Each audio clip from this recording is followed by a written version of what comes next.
I don't know if you remember, but you were aboard New Shepard on its first crewed flight. How was that experience? Were you terrified then? Strangely, I wasn't. You ride the rocket? It's Less nerve-wracking? true. Okay. I've watched other people ride in the rocket, and I'm more nervous than when I was inside the rocket myself. It was a difficult conversation to have with my mother when I told her I was going to go on the first one. Yeah. And not only was I going to go, but I was going to bring my brother Yeah. too. This is a tough conversation to have with a mom. And There's a long pause. You told her. she's like, both of you? And it was an incredible experience, and we were laughing inside the capsule, and we're not nervous. The people on the ground were very nervous for us. It was actually one of the most emotionally powerful parts of the experience. It happened even before the flight. At 4:30 in the morning, brother and I are getting ready to go to the launch site, and Lauren is going to take us there in her helicopter, and we're getting ready to leave. And we go outside the ranch house there in West Texas, where the launch facility is. And all of our family, my kids and my brother's kids, and our parents and close friends are assembled there, and they're saying goodbye to us, but they're kind of saying, maybe they think they're saying goodbye to us forever. Mhm. And, we might not have felt that way, but it was obvious from their faces how nervous they were that they felt that way. And it was sort of powerful because it allowed us to see, it was almost like attending your own memorial service or something. Like you could feel how loved you were in that moment. And it was really amazing. Yeah, and I mean, there's just a epic nature to it too. The ascent, the floating in zero gravity. I'll tell you something very interesting. Zero gravity feels very natural. I don't know if it's because we're, it's like return to the womb. You just confirmed you're an alien, but that's I think that's what you just said. It feels so natural to be in zero G. It was really interesting. And then what people talk about, the overview effect and seeing Earth from space, I had that feeling very powerfully. I think everyone did. You see how fragile the Earth is. If you're not an environmentalist, it will make you one.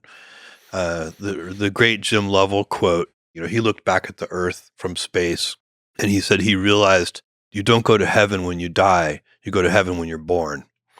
And it's just, that's the feeling that people get when they're in space. You see all this blackness, all this nothingness, and there's one gem of life, and it's Earth. It is a gem. You've talked a lot about decision making throughout your time with Amazon. What was that decision like to be the first to ride New Shepard? Like what? Just before you talk to your mom.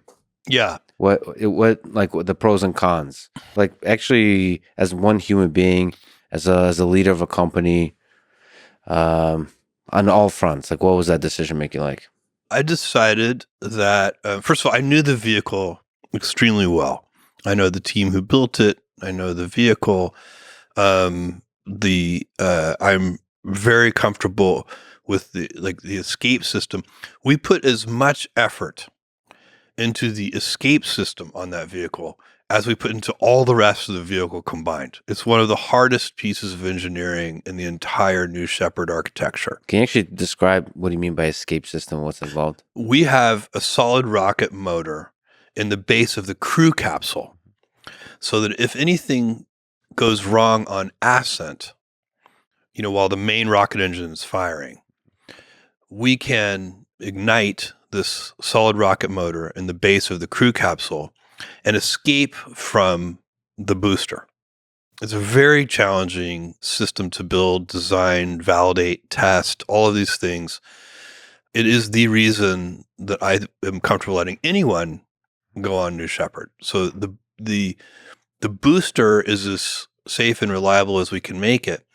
But we're harnessing, whenever you're talking about rocket engines, I don't care what rocket engine you're talking about, you are harnessing such vast power in such a small, compact geometric space. The power density is so enormous that it is impossible to ever be sure that nothing will go wrong. Mhm. And so the only way to improve safety is to have an escape system. And historically, human-rated rockets have had escape systems. Only the space shuttle did not. And but Apollo had one. All of the previous, Gemini, etc. They all had escape systems. And we have on New Shepard unusual escapes. Most escape systems are towers.